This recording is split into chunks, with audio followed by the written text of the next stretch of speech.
भाइयों और बहनों, राष्ट्रपति जी ने आपातकाल की घोषणा की है।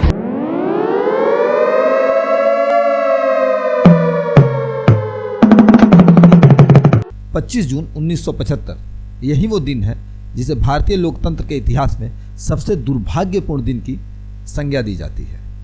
तत्कालीन राष्ट्रपति फखरुद्दीन अली अहमद ने तत्कालीन प्रधानमंत्री इंदिरा गांधी के सरकार के सिफारिश पर भारतीय संविधान के अनुच्छेद 352 के अधीन देश में आधी रात को आपातकाल की घोषणा की। अगली सुबह पूरे देश ने इंदिरा गांधी का रेडियो पर यह संदेश सुना। भाइयों और बहनों, राष्ट्रपति जी ने आपातकाल की घोषणा की है। इससे आतंकित होने का कोई कारण नहीं है। The then Prime Minister Indira Gandhi declared emergency in India. Hindustan के इतिहास में 25-26 जून कोई भूल नहीं सकता। देश में इंटरनल इमरजेंसी यानी आपातकाल लगा दिया गया है। नमस्कार, मैं हूं अभिमन्यु और आप देख रहे हैं फोकस 0.2। 1971 के लोकसभा चुनाव में इंदिरा गांधी ने अपनी प्रतिद्वंदी राजनारायण को हरा दिया था और अपनी बढ़ती ताकत का पूरे भारत में और अपने विरोधियों को एहसास करवाया था। लेकिन चुनाव परिणामों से असंतुष्ट राजनारायण ने 4 साल बाद इंदिरा गांधी के जीत पर सवाल उठाते हुए चुनाव परिणामों को हाई कोर्ट में चुनौती दी। अपनी याचिका में उन्होंने दलील दिया कि इंदिरा गांधी ने सरकारी मशीनरी का दुरुपयोग किया है, चुनाव में तय मानक से अधिक का धन खर्च किया है और वोटरों को अपनी तरफ लुभाने के लिए गलत तरीकों का इस्तेमाल किया है।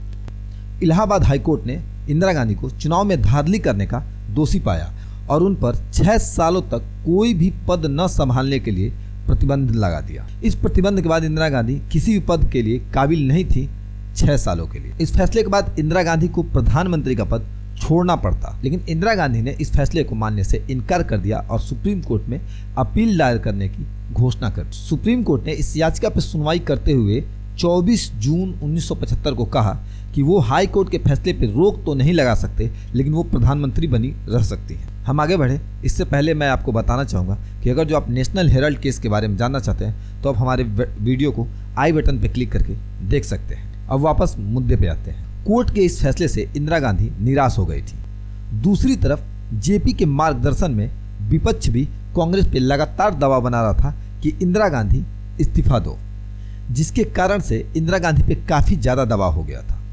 अंततः इंदिरा गांधी ने अपनी सत्ता को बचाने के लिए 25 जून 1975 को आधी रात के समय तत्कालीन राष्ट्रपति फखरुद्दीन अली अहमद से आपातकाल के घोषणा पत्र पर सिग्नेचर करवाया और आपातकाल लगा दिया। सुबह ही इंदिरा गांधी ने पूरे देश को रेडियो पर संबोधित किया और इसके विषय में जानकारी दी।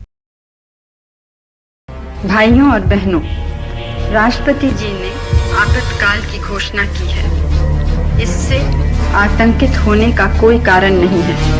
The President has proclaimed emergency. This is nothing to panic about. स्वतंत्र भारत के इतिहास में यह सबसे विवादास्पद अलोकतांत्रिक दिन था। उस समय लोगों के पास ना तो मोबाइल थे, ना व्हाट्सएप था, ना ट्विटर था, यानी आज की तरह सोशल मीडिया आइकन नहीं था और ना ही न्यूज़ चैनल थे। अब बचा अखबार। तो हम आपको बता दें कि मीडिया के सारे अधिकार छीन लिए गए थे। कहीं भी कुछ भी सरकार के विषय में लिखने की मनाही थी।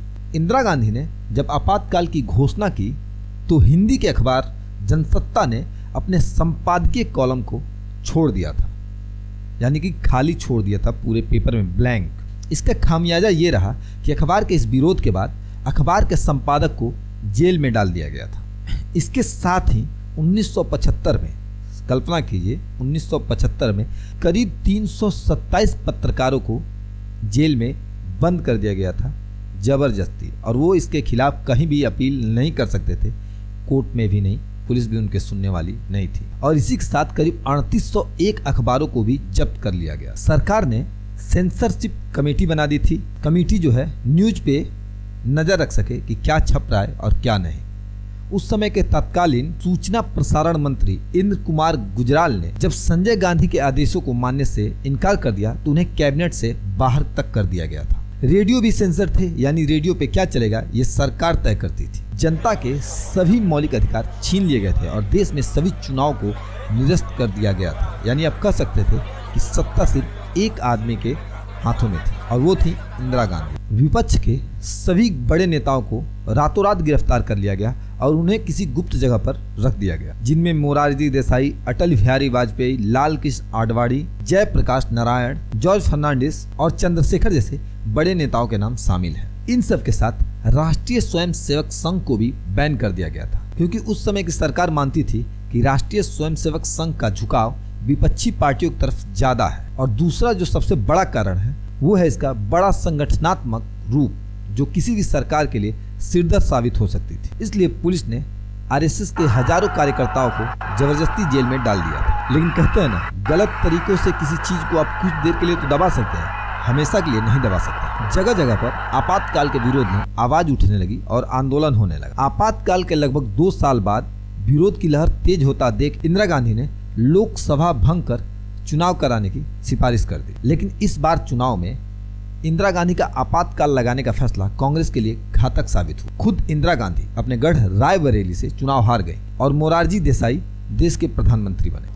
नई सरकार ने आपातकाल के दौरान इंदिरा गांधी के द्वारा लिए गए फैसलों की जांच के लिए शाह आयोग का गठन किया। लेकिन जो ये नई सरकार थी वो सिर्फ 2 साल ही टिक पाई। इसके पीछे सबसे बड़ा कारण था इनके पीछे का अंतरकलह। 1979 में सरकार गिर गई और इंदिरा गांधी फिर से चुनाव जीत करके दोबारा प्रधानमंत्री बनी।